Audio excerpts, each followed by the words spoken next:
Exploration du jour. On a tous connu ça, hein. Une tâche qui semble juste énorme au début. Que ce soit gérer quelques commandes pour sa boutique ou essayer de comprendre un schéma électrique. Ça peut faire peur, non? Absolument. C'est un sentiment très commun. Et justement, c'est au cœur des sources qu'on décortique aujourd'hui.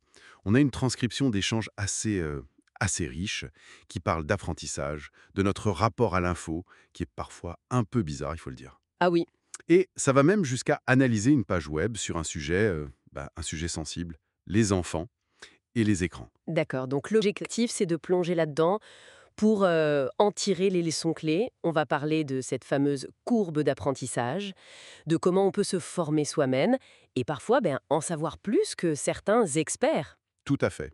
Comme les vendeurs dont on parlera peut-être. Exactement. Mais aussi de cette tendance un peu curieuse, hein, à demander de l'aide plutôt que de chercher l'info soi-même, alors qu'elle est souvent juste là. C'est ça. Et l'analyse de la page web, ça va nous servir un peu de fil rouge pour voir concrètement comment la communication, la persuasion, comment ça marche.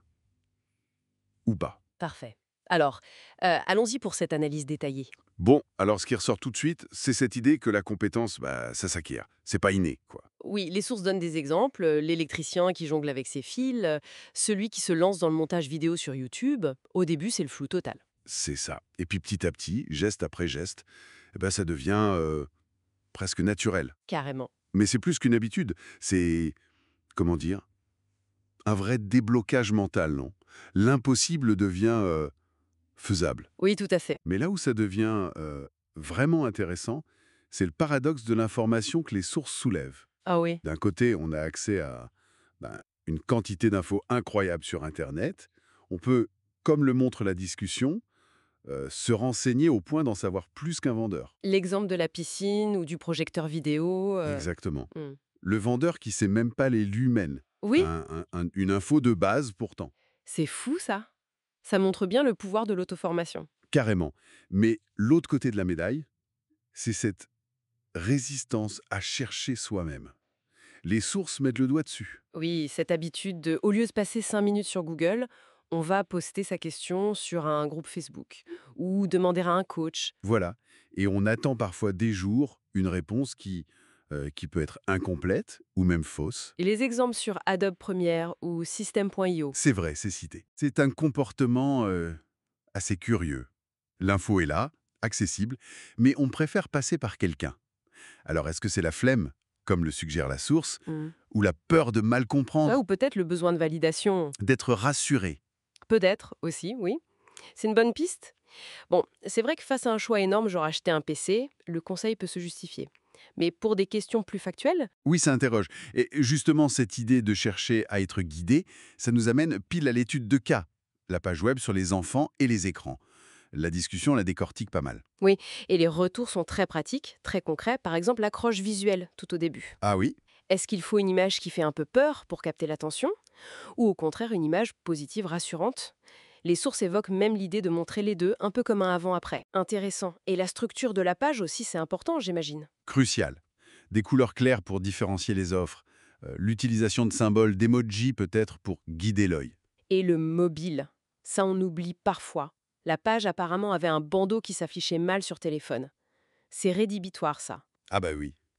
Si l'info est pas accessible facilement, c'est l'importance des détails techniques, quoi. Et les témoignages, il y avait une discussion là-dessus aussi, non? Tout à fait. Leur forme joue beaucoup sur la crédibilité.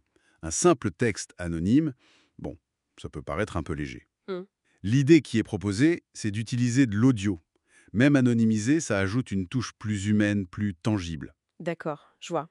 Et la critique principale, elle portait sur quoi? Sur la page de capture d'email, en fait. Le cœur du réacteur, si on veut. Le problème, c'est qu'elle manquait d'une proposition de valeur claire. C'est-à-dire, qu'est-ce qu'on gagne à laisser son email? Exactement. Si c'est juste regarder une vidéo, des vidéos, il y en a partout, sur YouTube notamment. C'est pas assez incitatif. Il faut plus. Bah oui. La suggestion, c'est de cibler beaucoup plus directement les douleurs, les problèmes précis, les angoisses que les parents ressentent par rapport aux écrans. Pas juste une promesse générale. Il faut que ça parle à leur vécu, quoi. Ah oui, toucher la corde sensible en quelque sorte. C'est un peu ça.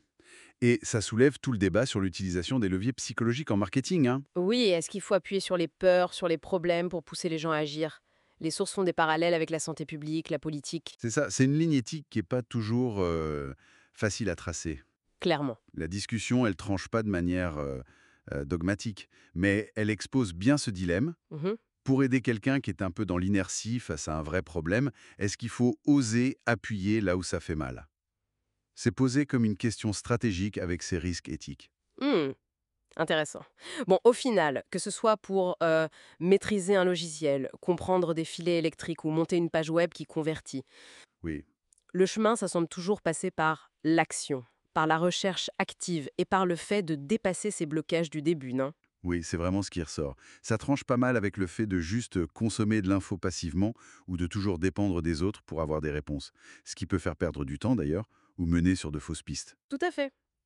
Ce qui nous laisse peut-être avec une dernière question pour la réflexion. Ah, laquelle? Inspiré justement par cette analyse de la persuasion en ligne, Ouais. qu'est-ce qui rend un message vraiment percutant aujourd'hui?